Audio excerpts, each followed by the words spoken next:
You have probably been taught how to take a derivative. Bring the little number down to the front, subtract 1 from the power, and there is your answer. And maybe you can even do it. But if someone stopped you and asked, what is a derivative, actually? What does it mean? You might freeze, because nobody ever told you. They handed you a rule and skipped the entire point. So today we fix that. By the end of this video, you will not just know how to find a derivative. You will know exactly what one is and why it exists in the first place.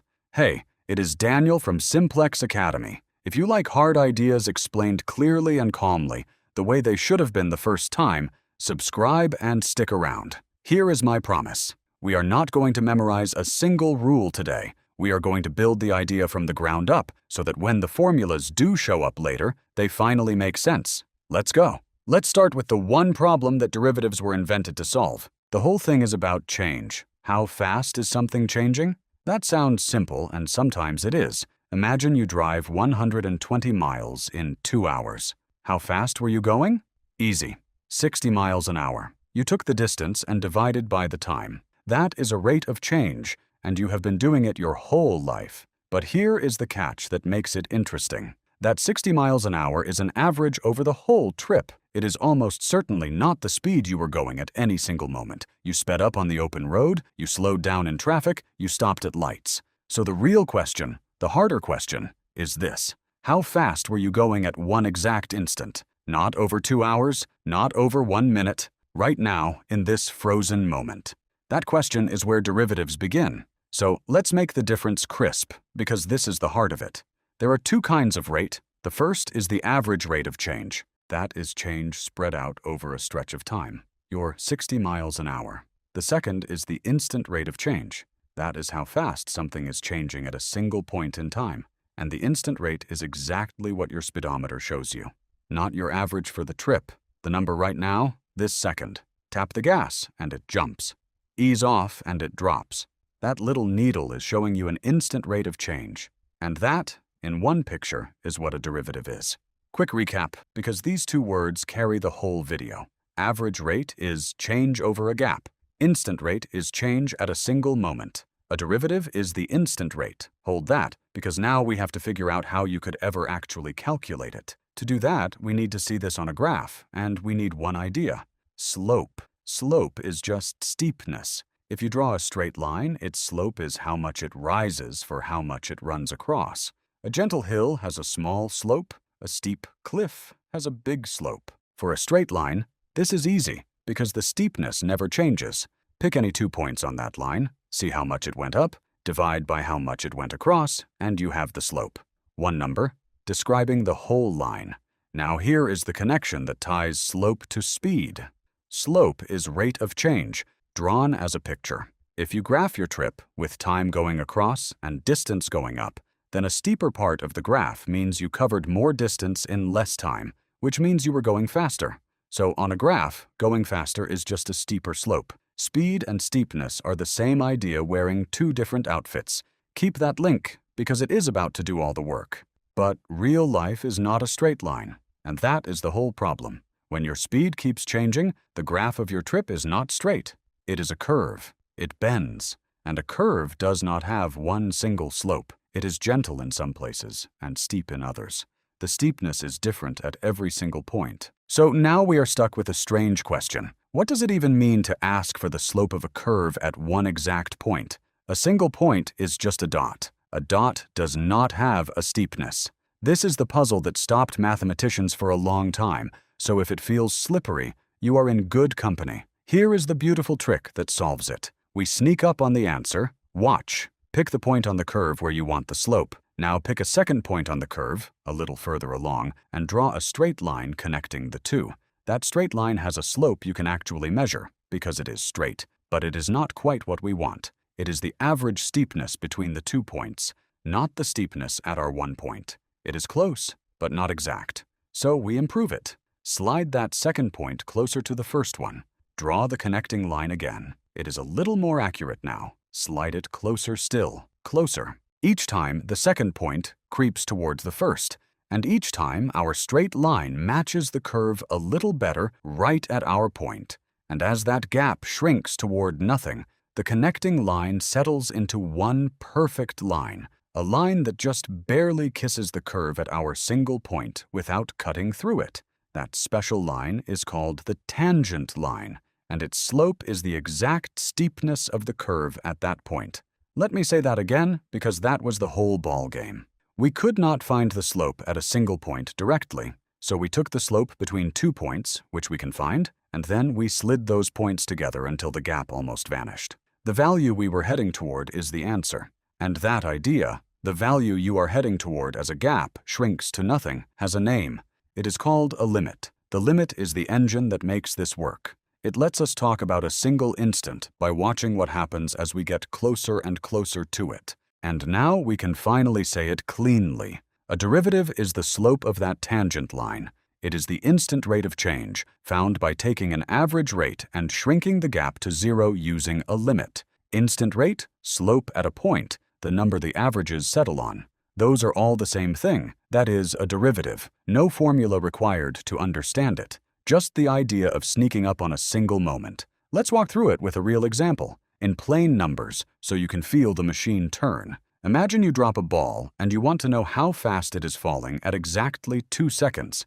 You cannot just divide because it is speeding up the whole way down. So you do the trick. First, measure the average speed between 2 seconds and 3 seconds. That gives you a rough answer, but it is spread over a whole second, so it is not exact. Now shrink the gap. Measure the average speed between 2 seconds and 2.1 seconds. Now 2 seconds and 2.01 seconds. Better still. Each time you shrink the gap, the average speed you calculate settles closer to one specific number. That number, the one all your shrinking averages are heading toward, is the ball's exact speed at 2 seconds. You just found a derivative by hand without a single rule, using nothing but shrinking gaps. And now you can see why we had to sneak up on it, instead of just measuring at 2 seconds directly. At a single instant, no time passes and no distance is covered. So a direct measurement would be 0 distance divided by 0 time, which is meaningless.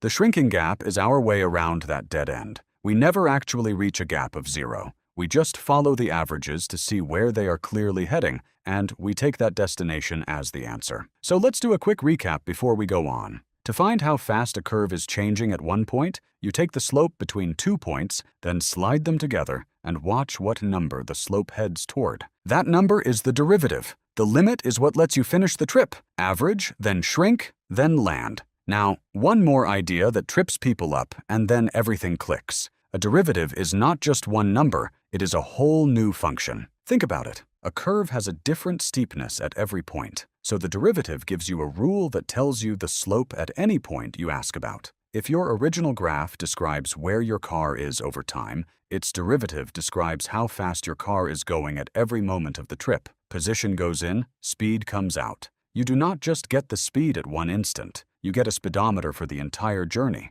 That is why derivatives are so powerful. One curve gives you another curve, and the second one tells you the rate of the first, everywhere. Now let's talk about the real world, because this is not just graphs. Your car's speedometer, like we said, is a live derivative every second you drive. The little battery estimate on your phone that says about 3 hours left is a derivative too. It looks at how fast your charge is dropping right now and turns that instant rate into a prediction. Anytime you want to find the highest or lowest point of something, a peak or a valley, you look for where the slope goes flat, because at the very top or bottom, the steepness is momentarily 0. Think of a ball thrown straight up. At the exact top of its flight, for one instant, it is not rising and not yet falling, so its rate of change is 0. That flat slope moment is the peak. Businesses use the very same trick to find the price that brings the most profit, and engineers use it to find the design that wastes the least material. Wherever there is a best or a worst,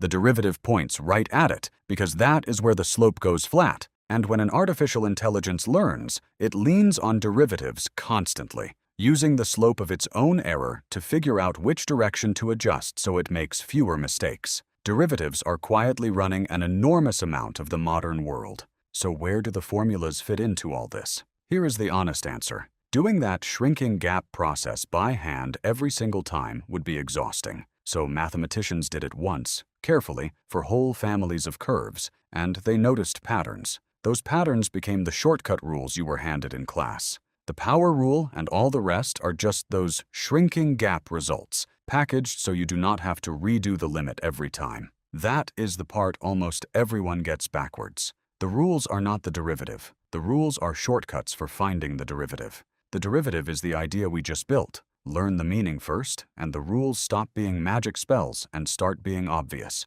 Let me save you from the traps that catch almost every beginner. First mistake: thinking a derivative is just the power rule or just a formula. It is not. It is a meaning, the instant rate of change, the slope at a point. The formula is only a fast way to get it. Second mistake: believing a single point cannot have a slope. It can, and now you know how. You sneak up on it with a shrinking gap, and the tangent line gives you the exact steepness. Third mistake: treating that shrinking gap as if it just equals 0.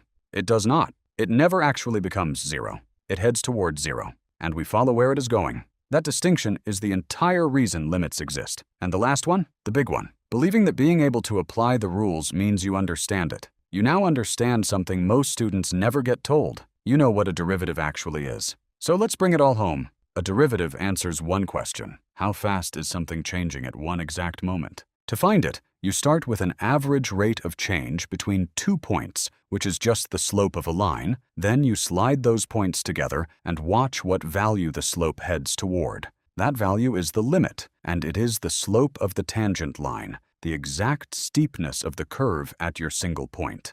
That is the derivative. And because a curve changes steepness everywhere, the derivative is a whole new function that gives you the rate at every point. Instant rate, slope at a point, the number the averages settle on. Same idea, 3 views. That is what a derivative really is, long before any rule showed up on a worksheet. Not a trick with little numbers. A clear, almost simple idea about measuring change at a single instant. And now that you can see it, every formula you ever meet after this has something real to hold on to.